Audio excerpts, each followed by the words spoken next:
Those are brave men knocking at our door. Let's go kill them! Varys reports the mysterious murder of Renly Baratheon, whose throat was cut like soft cheese. The reports of the murder vary. Stannis with a magic sword, a knight of his Rainbow Guard, a maid, a woman spurned, or even Lady Catelyn Stark. The small council, including Cersei, Tyrion and Littlefinger, are not pleased with the report since they expect the truth, not rumours. Varys assures them it is not a ruse and that Renly is dead. Tyrion notes that Joffrey will not be happy since he was reserving a spike for Renly's head. Tyrion himself is also unhappy since he was depending on the brothers to decimate each other's armies in battle, but points out the killer's identity is irrelevant. Stannis had to be behind Renly's death, as he stood to gain the most from it. Varys reports the foot remain at Bitter Bridge and most of the lords have gone over to Stannis, with, as Littlefinger assumed, Lord Alistair Florent being first. Loras Tyrell, Randall Tarley and Mathis Rowan did not switch allegiance, and Sir Courtenay Penrose will not yield Storm's End until he sees Renly's body, which has disappeared. A fifth of the knights left with Loras, who had killed 3 of Renly's guards in anger. Loras is probably headed to Bitter Bridge for his sister Marjorie and the foot still there. Tyrion notes that this is an opportunity to win the Tyrells to their cause. They may have loved Renly, but perhaps they can be convinced to prefer Joffrey to Stannis. Littlefinger suggests bribes, but both Varys and Tyrion do not think gold will win Highgarden. Littlefinger admits they are right and states that Loras, although a younger son, is Mace Tyrell's favourite, so they just have to win him. Tyrion suggests marrying Marjorie to Joffrey, and Cersei objects that Joffrey is promised to Sansa Stark. But Tyrion responds that there is no advantage in wedding the king to the daughter of a dead traitor. Littlefinger adds that the Tyrells are wealthier than the Starks, and Marjorie is lovely and beddable. When Tyrion states that Joffrey should like this, Cersei replies her son is too young to care about such things. Tyrion notes that he was the same age as Joffrey when he married. Cersei insists that Joffrey is made of finer stuff, but Tyrion reminds her that he ordered Sansa stripped by Sir Boros Blunt.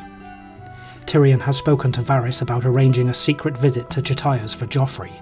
Tyrion hopes that it'll sweeten him. He noted that they will have to arrange to do it when Sandor Clegane is busy. Varys agreed to look into the matter. Tyrion tells Cersei that the marriage may be the only way for Joffrey to live to his wedding night, and Littlefinger adds that Sansa brings only her body to Joffrey's bed, while Marjorie would bring 50,000 swords.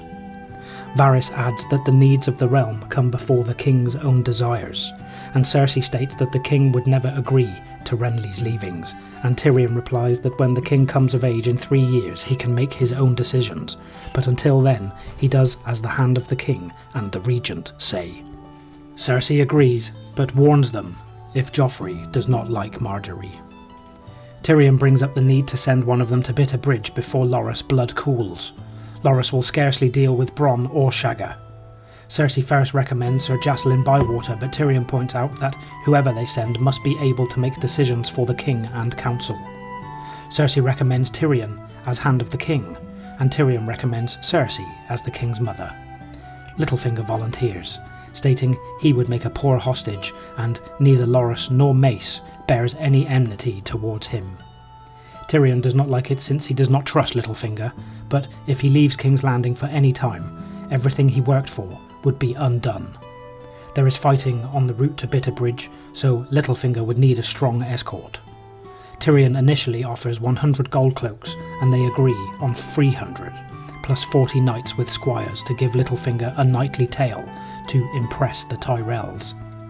Littlefinger states he will take Horus Redwine and Hobber Redwine, Horror and Slobber, who will be sent on to their father as a gesture of goodwill since Paxter Redwine is an old friend of Mace Tyrell's.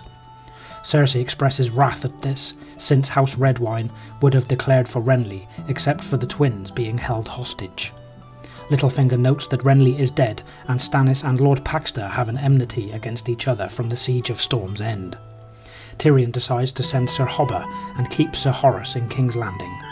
Littlefinger also demands plenty of horses and gold, and a commission in writing, which Tyrion agrees to, so Littlefinger states he will start before dawn, but is expecting a suitable reward for his services. Cersei asks him what he wants, and Littlefinger replies that he will think about it. Tyrion instructs Varys to get parchment and quill, and they will need someone to wake Joffrey. Cersei asks Tyrion about his chain, and he tells her it is getting longer, link by link, and that they should thank Sir Courtenay, since Stannis will not march north with Storm's End untaken.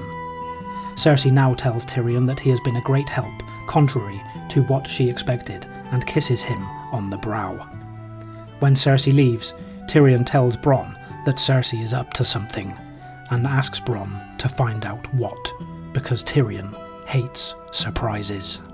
I am the dragon's daughter.